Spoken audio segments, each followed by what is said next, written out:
ওই জেলখানার ভেতরে নীরব রন নাই। ওনার ছাত্ররা জেলখানার পাশে এসে বসে গেল, আর উনি জেলখানার থেকে হানাফি মাযহাবের উসুলগুলো জেলে বসে বসে উপরে তাকায়া তাকায়া বলতে লাগলেন। 11 বছর উনি জেলের ভেতরে বৈশা জেলখানার উপরের ছাত্রদেরকে তকরির করলেন। আল মাবসুতের মুকদ্দমার ভেতরে আছে, জেলখানার ভেতর থেকেই উনি বলতেছেন আর ছাত্ররা উপরে বইয়া লিখতেছে। 11 খণ্ড উসুলে ফিকহের কিতাব ছাত্ররা লেখলো, আর উস্তাদ কুয়ার ভেতর থেকে বৈশা বৈশা বলল। হানাফি উসুলের জবরদস্ত একটা পূর্ণাঙ্গ কিতাবও তিনি জেলখানায় বসে তাকরির করলেন, আর ছাত্ররা উপরে বসে বসে লেখল। বর্তমান মাবসুত 30 খণ্ডের নতুন ছাপা হয়েছে। এই 30 খণ্ডের অধিকাংশ তাকরির উনি জেলখানার বন্ধ জায়গায় অন্ধকারে বসে বসে কোনো কিতাব ছাড়া কলম ছাড়া তাকরির করেছেন, আর ছাত্ররা উপরে বসে বসে ওনার তাকরির লিখেছেন। আজকে ফতোয়া দিতে হলে তার কিতাব খুলে দেখে ফতোয়া দিতে হয়। কতটা নির্যাতিত, কতটা নিগৃহীত, আর কতটা বন্দিত্ব নিয়ে কাজ করেছেন, কিন্তু মহান আল্লাহ ওনার খেদমাতকে কবুল করেছেন। আজকে 1000 বছর পরে ওনার কথাগুলোকে সুন্দর কাগজে চেপে নিজের আলমিরায় রেখে কিতাব খুইলা যখন পড়ে মাসআলার হল হয়ে গেলে সরাসিকে পায় না, কিন্তু তার কিতাবের পাতায় চুমা দিয়া বলে কত কাজ করে সরে আল্লাহর বান্দা। কিতাবের ভেতরে চুমা খায়। ওনাদের শক্তি কি? ওনাদের মৌলিক শক্তি হলো ওনাদের ইখলাস। আমাদের ছাত্রদেরকে আমরা পড়াই ইলমুস সিগা, এই কিতাব জেলখানায় লেখা হয়েছে। জেলের ভেতরে বসে কিতাব লিখেছে, সেই কিতাব পড়ে সরফ শিখতে হয়, ইলমুস সরফ শিখতে হয়। তাদের জেলখানার খেদমত প্রত্যেকটা আলেমের সামনে চলে গেছে। কোটি কোটি তালবে ইলম একদিনে বসে তাদের কিতাব পড়তেছে, আর তাদের আমল নামায় নেকি জমা হইতেছে। আল্লাহু আকবার কবীর। কত কবুল হইছে তাইলে। এই যে ওনাদের খেদমত কবুল হলো, এই কবুল হওয়ার সবচেয়ে বড় কারণ হলো ইখলাস। বাইতুল্লাহ শরীফ পৃথিবীর মিডল পয়েন্টে নির্মাণ হয়েছে মুসলিম জাতির পিতা ইব্রাহিমের হাতে, বড় ইখলাসের সাথে। এবারে বাইতুল্লাহর ইটের আকর্ষণ ওনার ইখলাসের কারণে সারা দুনিয়া থেকে কাবা টেনে টেনে আশেক সেখানে লয়ে যায়। কাবারা হরদম তাজাল্লি মি ফুজুদ ইজে ইখলা সাতে ইব্রাহিম বুদ। সারা দুনিয়ার মানুষ যে একটা ঘরের দিকে আকর্ষিত হয়, আকর্ষণ নিয়ে ছুটে যায়, পাগল হয়ে ছুটে যায়, ঘরটা দেখার পরে দিলটা ঠান্ডা হয়ে যায়, লাগে। তার ভেতরে অন্যতম হলো উত্তম নিয়ত। নিয়ত যত উঁচু হয় আল্লাহর পক্ষ থেকে কাজের মঞ্জুরি তত বেশি হয়। আমাদের সবাইকে আল্লাহ তাআলা আমাদের সকল নেক আমলের ক্ষেত্রে উঁচু পায়ার নিয়ত করার তৌফিক দান করেন, বলেন আমিন। কারণ হলো নিয়ত যত সুন্দর হবে আমলটা তত বেশি শক্তিশালী হবে। ইখলাস ও খুলুসিয়ত যার যত বেশি তার আমলের পাওয়ার তত বেশি। আমল যদি ছোট হয়, ইখলাস যদি কামেল হয়, আল্লাহ রাব্বুল আলামিন এই ছোট্ট আমলটাই নাজাতের জন্য যথেষ্ট করে দেন। আল্লাহর রাসূল বলেন, আখলিস দীনাক, তুমি তোমার ভেতর খাঁটি বানাও, নিয়ত খাঁটি বানাও, মুখলিস হও, তো তোমার অল্প আমল নাজাতের জন্য যথেষ্ট হয়ে যাবে। এটা আল্লাহর রাসূলের ঘোষণা। আমাদের আকাবিরদের ইখলাস বড় শানদার ছিল, নিয়ত অনেক শানদার ছিল। মৌলানা ইলিয়াস রহমতুল্লাহ আলাইহি উনি মুসলমানের ঈমান আমল রক্ষার ফিকির করছেন, বড় ইখলাসের সাথে ফিকির করে দাওয়াত ও তাবলীগকে উনি উসুল হিসেবে দাঁড় করাইছেন। যেই তবলীগের চিল্লা, সাল, গাছ, মসজিদের আমল, সাপ্তাহিক আমল, মাসিক আমল এখন আমরা করি, এইটা উনি একটা মক্তব ঘরে বৈশা এটার ফিকির করছেন। কিন্তু ওনার ইখলাসের বরকতে আল্লাহ তাআলা এই দাওয়াত ও তাবলীগকে গোটা আলমের সব জায়গায় পৌঁছায় দিছে। এমন জায়গা আছে যেখানে মাদ্রাসা নাই কিন্তু তাবলীগ আছে। আল্লাহ তাআলা এইভাবে কবুল করছেন। দার মাদার কি? ইখলাস, ভিত্তি হলো ইখলাস। কাসেম নানতুবি রহমতুল্লাহ আলাইহি দারুল উলুম দেওবন্দ মাদ্রাসার বাণী যিনি। মাদ্রাসা করছেন কোথায়? ভারতে, সাহারানপুরে দেওবন্দ গ্রামে, এমন একটা জায়গা যেখানে ময়লার স্তূপ ছিল,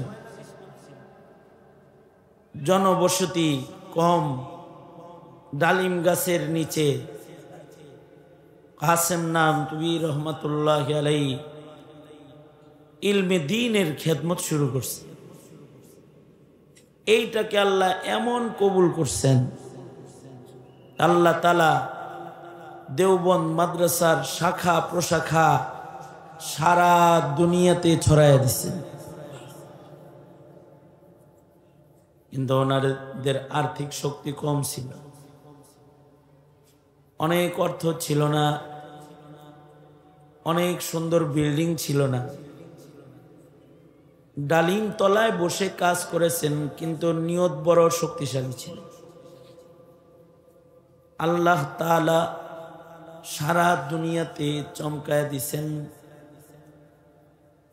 থানা ভবনের ছোট্ট কুঠুরিতে বসে হাজি ইমদাদুল্লাহ মুহাজিরে মক্কি রহমতুল্লাহ আলাইহি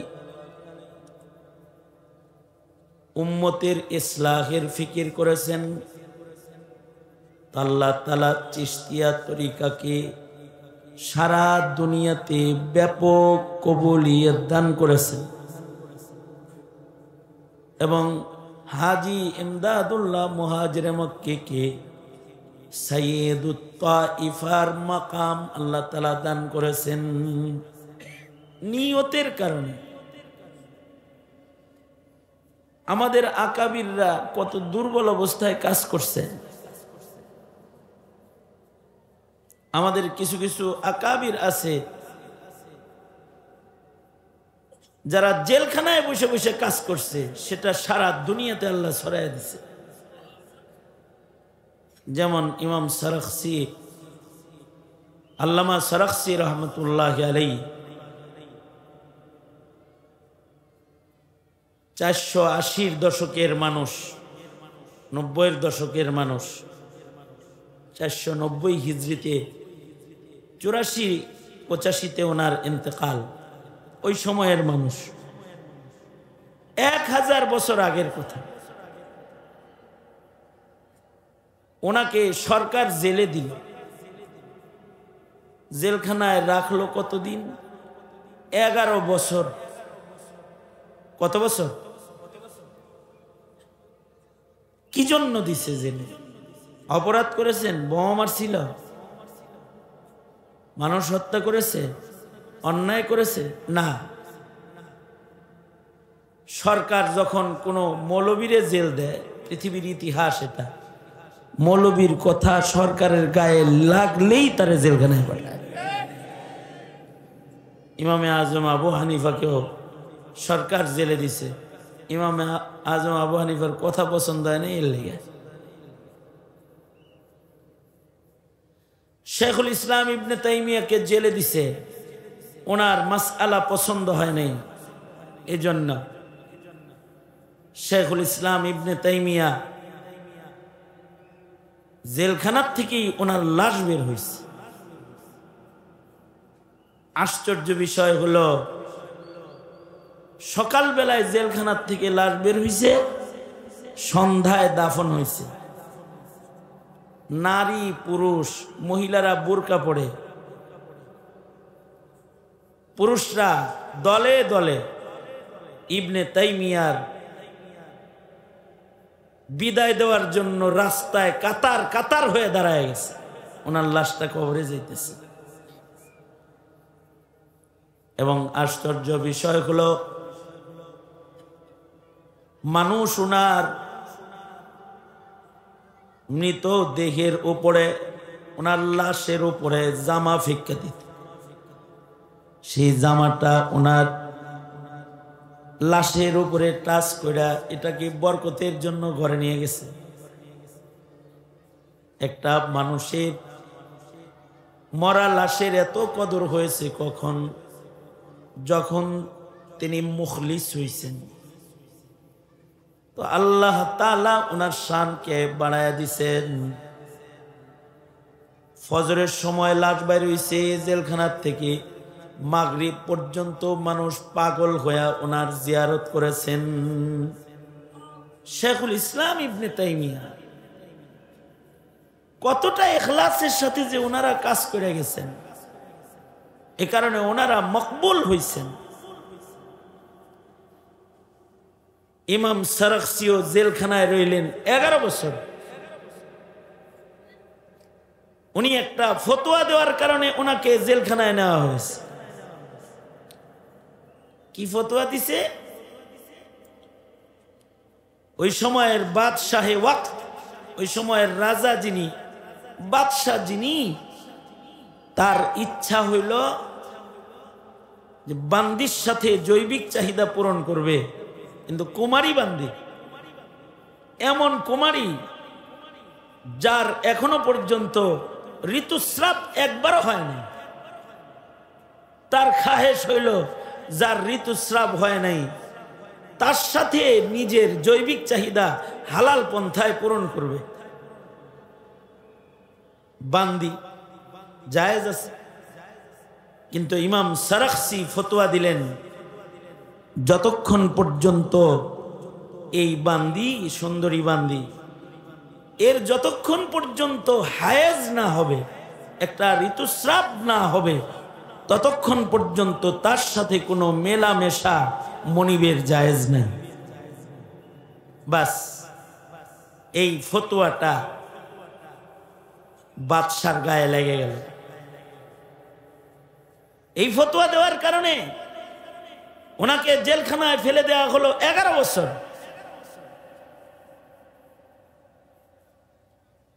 আমাদের দেশের আলেমরাও 2-4টা কথা বলছে কসাই মুদি মুসলমানের দেশে আসতে পারবে না। বাস, এটা রাজার অপছন্দ হয়েছে, প্রেসিডেন্টের অপছন্দ হয়েছে, প্রধানমন্ত্রীর অপছন্দ হয়েছে, তো আলেমদেরকে, হাজার হাজার আলেমকে জেলখানায় ঢুকায় গেছে বিনা দোষে। কোনো দোষ নেই। মামলা কি? মামলা হলো মানিব্যাগ চুরির মামলা, মামলা হলো ককটেল নিক্ষেপ মামলা। আলেম ওলামার হাতে জীবনে কোনোদিন ককটেল দেখছেন? জীবনে কোনোদিন ধারালো অস্ত্র হেলমেট পরে কোনো আলেমকে মানুষকে ধাওয়া দিতে দেখেছেন? মামলা হলো গাড়ি পোড়ানোর মামলা। আমি আমার এক মুরব্বীরে বললাম, মিশা মিশা মামলা বানাইল, ককটেল মামলা, জ্বালাও পোড়াও মামলা, এর কোনো অস্তিত্ব আছে?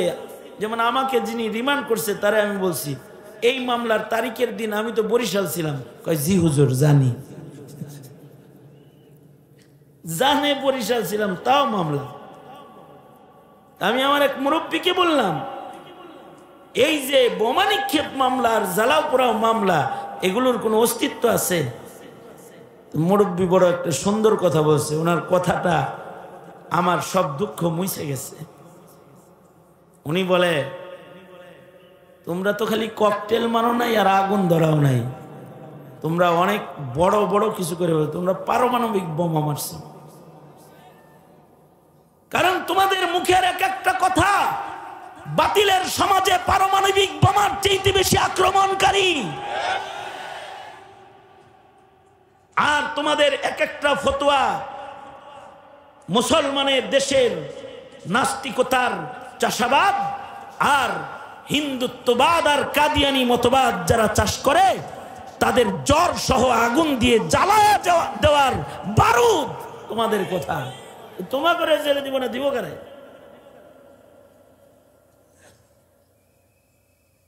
তার মানে হলো সময়ের রাজা বাদশার খেলাফ কথা হইলে যোগে যোগে আলেম নির্যাতিত হয়েছে। বাংলাদেশেও তাই। বাংলাদেশের আলেমরা অপরাধী নয়, তাদের অপরাধ হলো, যারা জেলবন্দি তাদের অপরাধ হলো সরকারের সিদ্ধান্ত, যা তার সিদ্ধান্ত তারা মানে না। সরকার ইসলামের খেলাফ যা করে তার বিরুদ্ধে আলেমরা গর্জে ওঠে, তখন তাদেরকে জেলখানায় বন্দি করা হয়। আল্লামা সারাখসি গর্জে উঠলেন, দাসী বান্দির সাথে মেলামেশা করতে হলে আগে তার ঋতুস্রাব হতে হবে, ঋতুস্রাব হওয়ার আগে তার সাথে মেলামেশা হারাম। এই ফতোয়াটা বাদশার গায়ে লেগে গেল। বাদশাহ আল্লামা সারাখসিকে জেলখানায় ফেলে দিল। ওই যুগের জেলখানা হলো মাটির নিচে গভীর কুয়া, কুয়ার ভেতরে ফেলে রাখত, কঠিন জেলখানা। আল্লামা সারাখসিকে কুয়ার ভিতরে ফেলে রাখছে, অর্থাৎ একটা কুয়ার ভেতরে ওনার জেল 11 বছর। এই কূপের ভেতরেই উনি কাজায়ে হাজত সারেন, পেশাব পায়খানা করেন।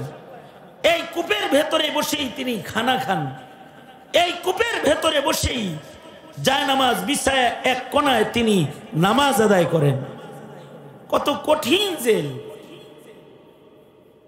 এই জেলের ভেতরে উনি রইলেন 11 বছর। ওই জেলখানার ভেতরে নীরব রন নাই। ওনার ছাত্ররা জেলখানার পাশে এসে বসে গেল, আর উনি জেলখানার থেকে হানাফি মাযহাবের উসুলগুলো জেলে বসে বসে উপরে তাকায়া তাকায়া বলতে লাগলেন। 11 বছর উনি জেলের ভেতরে বৈশা জেলখানার উপরের ছাত্রদেরকে তকরির করলেন। আল মাবসুতের মুকদ্দমার ভেতরে আছে, জেলখানার ভেতর থেকেই উনি বলতেছেন, আর ছাত্ররা উপরে বইয়া লিখতেছে। 11 খণ্ড উসুলে ফিকহের কিতাব ছাত্ররা লেখলো, আর উস্তাদ কুয়ার ভেতর থেকে বৈশা বৈশা বলল, হানাফি উসুলের জবরদস্ত একটা পূর্ণাঙ্গ কিতাবও তিনি জেলখানায় বসে তাকরির করলেন, আর ছাত্ররা উপরে বসে বসে লেখল। বর্তমান মবসুদ 30 খণ্ডের নতুন ছাপা হয়েছে। এই 30 খণ্ডের অধিকাংশ তাকরির উনি জেলখানার বন্ধ জায়গায় অন্ধকারে বসে বসে কোনো কিতাব ছাড়া, কলম ছাড়া তাকরির করেছেন, আর ছাত্ররা উপরে বসে বসে ওনার তাকরির লিখেছেন। আজকে ফতোয়া দিতে হলে তার কিতাব খুলে দেখে ফতোয়া দিতে হয়। কতটা নির্যাতিত, কতটা নিগৃহীত, আর কতটা বন্দিত্ব নিয়ে কাজ করেছেন। কিন্তু মহান আল্লাহ ওনার খেদমাতকে কবুল করেছেন। আজকে 1000 বছর পরে ওনার কথাগুলোকে সুন্দর কাগজে চেপে নিজের আলমিরায় রেখে কিতাব খুইলা যখন পড়ে, মাসআলার হল হয়ে গেলে সরাকসিকে পায় না, কিন্তু তার কিতাবের পাতায় চুমা দিয়া বলে, কত কাজ করে সরে আল্লাহর বান্দা। কিতাবের ভেতরে চুমা খায়। ওনাদের শক্তি কি? ওনাদের মৌলিক শক্তি হলো ওনাদের ইখলাস। আমাদের ছাত্রদেরকে আমরা পড়াই ইলমুস সিগা। এই কিতাব জেলখানায় লেখা হয়েছে। জেলের ভেতরে বসে কিতাব লিখেছে, সেই কিতাব পড়ে সরফ শিখতে হয়, ইলমুস সরফ শিখতে হয়। তাদের জেলখানার খেদমত প্রত্যেকটা আলেমের সামনে চলে গেছে। কোটি কোটি তালবে ইলম একদিনে বসে তাদের কিতাব পড়তেছে, আর তাদের আমল নামায় নেকি জমা হইতেছে। আল্লাহু আকবার কবীর। কত কবুল হইছে তাই। এই যে ওনাদের খেদমত কবুল হলো, এই কবুল হওয়ার সবচেয়ে বড় কারণ হলো ইখলাস। বাইতুল্লাহ শরীফ পৃথিবীর মিডল পয়েন্টে নির্মাণ হয়েছে মুসলিম জাতির পিতা ইব্রাহিমের হাতে, বড় ইখলাসের সাথে। এবারে বাইতুল্লাহর ইটের আকর্ষণ ওনার ইখলাসের কারণে সারা দুনিয়া থেকে কাবা টেনে টেনে আশেক সেখানে লয়ে যায়। কাবারা হরদম তাজাল্লি মি ফুজুদ ইজে ইখলা সাতে ইব্রাহিম বুদ। সারা দুনিয়ার মানুষ যে একটা ঘরের দিকে আকর্ষিত হয়, আকর্ষণ নিয়ে ছুটে যায়, পাগল হয়ে ছুটে যায়। ঘরটা দেখার পরে দিলটা ঠান্ডা হয়ে যায়, সকল পেরেশানি দূর হয়ে যায়, আল্লাহর সাথে সম্পর্ক হয়ে যায়। এর ইটের ভেতরে এমন মানুষের যার ইখলাস বড় আলী, যাকে আল্লাহ তাআলা নিজের বন্ধু বানায়েছেন, খলিল বানায়েছেন তাকে। এ কারণেই আমাদের আকাবিরদের খুলুসিয়তের কারণে গাছতলায় অথবা নর্দমায় অথবা কূপের ভেতরে বসে অথবা মরুভূমির উপরে এক কোণে বসে যে খিদমতটা করেছেন, সেটাকেও আল্লাহ তাআলা ব্যাপক মকবুলিয়ত দান করেছেন। কারণ কি? শক্তি হলো তাদের ইখলাস, তাদের নিয়ত। এ কারণে একটা মুমিনের জীবনের সকল কাজের আসল ভিত্তি, মুমিন যেটা ঠিক করবে সেটা হলো নিয়ত। নিয়ত ঠিক হবে তো তার ছোট আমল বড় হয়ে যাবে। রুব্বা আমালিন সগীরিন তুআযিমুহুন নিয়াহ, রুব্বা আমালিন কবীরিন তুসাগগিরুহুন নিয়াহ। নিয়তে গন্ডগোল হবে তো বড় আমল ছোট হয়ে যাবে, নিয়ত ভালো হবে তো ছোট আমল কিন্তু এটা অনেক দামি হয়ে যাবে।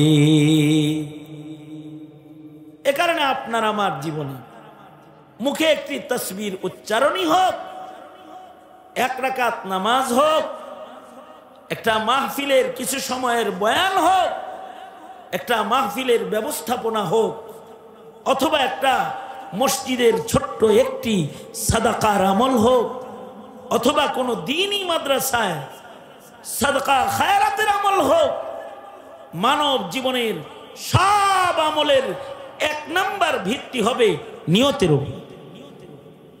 নিয়ত ভালো, আমল ভালো। আমলটা কবুল হওয়ার জন্য দ্বিতীয় লক্ষণীয় বিষয় হলো সুন্নাত, নবী পাকের তরিকায় আমলটা করা। মানব জীবনের কোনো আমল ততক্ষণ পর্যন্ত আল্লাহর কাছে মূল্যবান হয় না যতক্ষণ পর্যন্ত সুন্নত না থাকে। বান্দার আমলের ভেতরে যখন সুন্নত হয় তখন বান্দার আমলটা মকবুল হয়। আর আমলের ভেতরে যত নবীর সুন্নত কমে আমলটা তত দুর্বল হয়। নিজের ব্যক্তিগত কাজ, পেশাব পায়খানা, ওযু ইস্তেনজার, নিজের ব্যক্তিগত কাজও যদি কেউ সুন্নত তরিকায় করে তাহলে সুন্নতের বরকতে মানব জীবনের সকল কাজগুলো ইবাদতে পরিণত হয়। তাকমিলে মারিফত হে मोहब्बत रसूलुल्लाह की है बंदगी, खुदा की है इताअत रसूलुल्लाह की। জীবনের সকল কাজ এটা বন্দিগি হবে তখন, নবীর তরিকা মতো হবে যখন, নিজের তরিকা মতো না, নবীর তরিকা। তবলিগ করবা, নবীর তরিকা। নামাজ পড়বা, নবীর তরিকা। নসিহত করবা, নবীর তরিকা। আমল করবা, নবীর তরিকা। ঘর থেকে বের হইবা, নবীর তরিকা। ভিতরে ঢুকবা, নবীর তরিকা। পেশাবখানায় ঢুকবা, নবীর তরিকা। পেশাবখানার থেকে বের হইবা, নবীর তরিকা। যার জিন্দেগিতে ইমানের পাশাপাশি নেক আমলের ভেতরে নবীর তরিকা যত বেশি মিলবে তার জিন্দেগির মূল্য তত বাড়বে।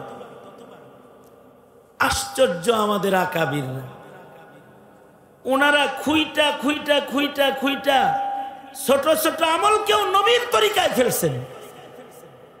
যেমন সাহাবায়ে কেরাম, তাবেঈন, তাবে তাবেঈন, আইম্মায়ে মুজতাহিদিন, ওলিয়া কেরাম, বুজুর্গানে দ্বীন, খুইটা খুইটা খুইটা খুইটা নবীর তরিকার সাথে নিজের জিন্দেগি মিলাইছে।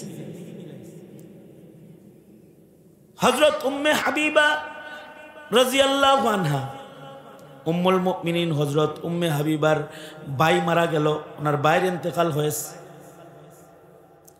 ঘরে যদি মানুষ মারা যায়, নবীর তরিকা হলো 3 দিন শোক পালন করবে। শোকার্ত থাকবে কয়দিন? হ্যাঁ বলেন, কয়দিন? ভাই মারা গেল, বোন মারা গেল, চাচা মারা গেল, খালু মারা গেল, খালা মারা গেল, মা মারা গেল, বাবা মারা গেল, শোক থাকবে 3 দিন। এটা নবীর সুন্নাত। 3 দিন পর্যন্ত শোকার্ত হালাত সুন্নাত। হ্যাঁ, যদি কোনো মহিলার যদি স্বামী মারা যায় তাহলে তার শোকার্ত হালত হলো 4 মাস 10 দিন। মহিলাকে স্বামীর বিয়োগে শোক লম্বা সময় শোকার্ত থাকতে হয়, আল্লাহর বিধান। মহিলাদের ইদ্যত পালন করতে হয়, নির্ধারিত আল্লাহর নির্বাচিত সময় পর্যন্ত ইদ্যত পালন করতে হয়। এর বহু কারণ, কিন্তু এছাড়া যত মানুষ দুনিয়াতে মরবে শোক মাত্র 3 দিন। 3 দিনের পরে আর শোক নাই। হযরত উম্মে হাবিবার ভাই মারা গেল, 3 দিন হয়ে গেল। 3 দিনের মাথায় হযরত উম্মে হাবিবা সুন্দর করে সাজুগুজু করলেন। হাসি আসে না, চোখে পানি, বায়ের বিয়োগ বেদনা, তারপরেও উনি হাসেন, সব কাজ করেন, সুন্দর কাপড় পরে সাজগোজ করে চলেন। সবাই বলে, উম্মুল মুমিনিন, আপনার চোখ দেখে মনে হয় আপনি কাতর, কিন্তু ইচ্ছা কইরা এমন হাসির অভিনয় করতেছেন, সাজগোজ করতেছেন কেন? হযরত উম্মে হাবিবা বলেন, ভাইয়ের বিয়োগ যন্ত্রণা আমারে খুব কষ্ট দিতেছে।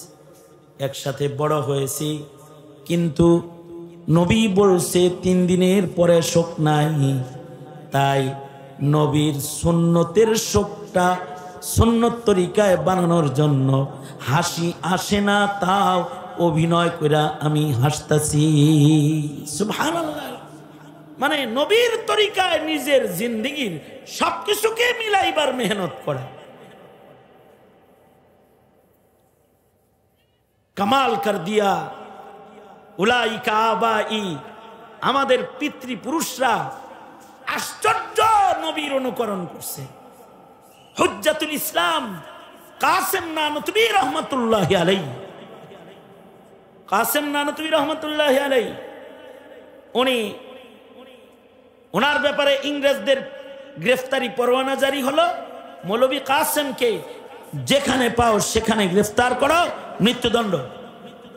কাসেম নানতুবি রহমাতুল্লাহ আলাইহি 3 দিন পালায়া থাকলেন। কয়দিন? 3 দিন। 3 দিন পরে কাসেম নানতুবি রহমাতুল্লাহ আলাইহি মসজিদে নামাজ পড়তেছে জামাতের সাথে। মহল্লার লোকেরা কয়, মৌলানা কাসেম আপনি কি লেগাইছেন? আরে ইংরেজরা পেলে দৈরে নিয়ে ঝুলাই দিব তো আপনারে। কয়েকটা সুন্নত মিল করতে এসেছি, নবীর সিরাত পয়রা দেখছি। নবীর সিরাতের ভেতরে 3 দিন পালিয়ে থাকার একটা আমল আছে। আল্লাহর রাসূল সাল্লাল্লাহু আলাইহি ওয়াসাল্লাম গারে সোরে 3 দিন পালায়া ছিলেন। আমিও 3 দিন একটু পলায় রইলাম। 3 দিনের মাথায় বের হয়ে আসলাম। বাইর হয়ে নবীর পালানোর সাথে নিজের পালানোটারে একটু মিলাইলাম। তাকমিলে মারিফত হি মুহাব্বত रसूलुल्लाह की है बंदगी, खुदा की है इताअत रसूलुल्लाह की।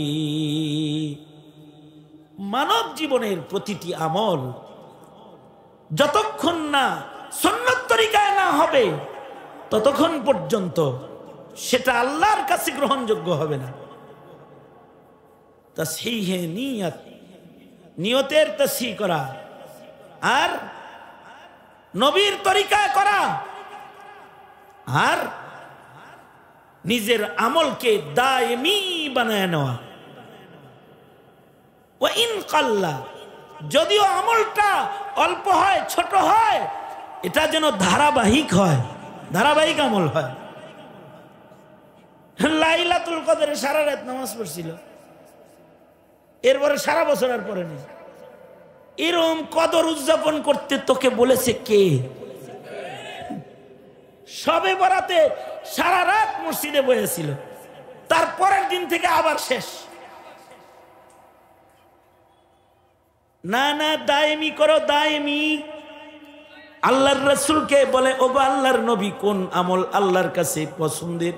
নবী বলেন যে আমলটা দায়েমি আমল, সব সময় করা হয়। যে কোনো আমল যদি দায়েমি হয় ওটার দাম বেড়ে যায়, ওটার পাওয়ার বেড়ে যায়। তাহিয়াতুল ওযুকে দায়েমি যখন বানায় ফেলেছে, ওযু গেলেই ওযু করে আর 2 রাকাত নামাজ পড়ে, দায়েমি বানাইছে এটারে। তো বেলালের দায়েমি এই হালতের পাওয়ার এত বেড়েছে। আল্লাহর রাসূল মিরাজে আসমানে চলছেন, সামনে জুতার আওয়াজ পাওয়া যায়। জিবরাইল সামনে যে জুতার আওয়াজ পরিচিত পরিচিত লাগে, কার পায়ের আওয়াজ? জিবরাইল বলে এটা আপনার বেলালের জুতার আওয়াজ। আল্লাহর রাসূল বলে বেলাল ফরশ থেকে আরশে কেমনে উঠলে? ফরশের বেলাল আরশে কিভাবে উঠলা? ওই যে একটা সুন্নত আমল, এটা কখনো ছাড়ি না। এ কারণে আমাদের জিন্দেগির প্রতিটা আমলকে আল্লাহ দায়মি বানায়। কমিশনার মামার মাদ্রাসাকে আল্লাহ তাআলা কিয়ামত পর্যন্ত দায়েম কায়েম রাখে। আমিন বলেন, জোরে করে বলেন আমিন। এক সময় গাজী আল মাহমুদ থাকবে না, অথবা কমিশনার থাকবে না, সেদিনও যেন এই মাদ্রাসা দায়েম থাকে, কায়েম থাকে। এক সময় এরা থাকবে না, কিন্তু যেন এই তাফসীর মাহফিলকে আল্লাহ দায়েম কায়েম রাখে, তখন এটার মূল্য বেড়ে যাবে। ঈমানের সাথে নেক আমল যখন পাওয়ারফুল যুক্ত হয়ে যাবে, তো আল্লাহ বলেন ইন্নাল্লাযীনা আমানু ওয়া আমিলুস সালিহাত, ঈমানের সাথে নেক আমল যুক্ত হয়েছে, আল্লাহ তাআলা তাকে ফিরদাউস জান্নাত দান করবে। কানাত লাহুম জান্নাতুল ফিরদাউসি নুজুলা। আল্লাহ তাআলা আমাদেরকে জিন্দেগিতে ইখলাস ওয়ালা আমল, ইত্তিবায়ে সুন্নাহ ওয়ালা আমল এবং দায়েমি আমল করার তৌফিক আল্লাহ আমাদের দান করুক। আওয়াজ করে বলেন আমিন। আমার অত্যন্ত স্নেহের আদরের ছোট ভাই মাওলানা ওবায়দুর রহমান হুজাইফি, তার গোছালো ও ইলমি আলোচনা তার অল্প বয়সে ওলামায়ে দ্বীনদেরকে মুগ্ধ করেছে। অল্প সময়ে একটা ব্যাপক গ্রহণযোগ্যতা আল্লাহ তাআলা দান করেছে। আমার পূর্বে মুফতি রেজাউল করিম আবরার, আমার অত্যন্ত স্নেহের ছোট ভাই, এমন কোন সপ্তাহ নাই যে সপ্তাহে লম্বা কোনো কথোপকথন আমার সাথে তার সাথে হয় না। অল্প বয়সে আল্লাহ তাআলা এদেরকে জাতির কিয়াদত করার মতো যোগ্যতা দান করেছে। সুতরাং আমি তো দুর্বল, অসুস্থ রোগী, তাদের মেহনতের শক্তি আল্লাহ তাআলা আরো বাড়ায় দেখ, এবং তাদের মেহনতগুলোকে আল্লাহ তাআলা কবুল করে নেয়। আপনারা দোয়া করেন আমার হাজারো অযোগ্যতা সহকারে আমার জীবনে মাইকের সামনে বসে আমি যে কথাগুলো বলেছি, কিছু কথা যেন আল্লাহ কবুল করে নেয়, আর ওইটার বদলায় যেন ময়দানে মাহশারে গ্রেফতারি পরওয়ানা থেকে আল্লাহ তাআলা হিফাজত করে। বাস এই দোয়া আপনাদের কাছে চাই। এই মাদ্রাসা, এই মাহফিল, গাজী আল মাহমুদের মেহনত এবং কমিশনার সাহেবের মেহনত আল্লাহ কবুল করুক। আল্লাহ তাআলা আগামী ঈদের নামাজ যেটা, ওটাও কবুল করুক। আর ও কইছে না আমরা বাড়ি দিব, বাড়ি দিল ওটা খানকা হইব। আল্লাহ তাআলা এখানে খানকাহি নিজাম করার তৌফিক দান করুন। আমিন। ওয়া আখিরু দাওয়ানা আনিল হামদুলিল্লাহি রাব্বিল আলামিন। আসসালামু আলাইকুম ওয়া রাহমাতুল্লাহি ওয়া বারাকাতুহু।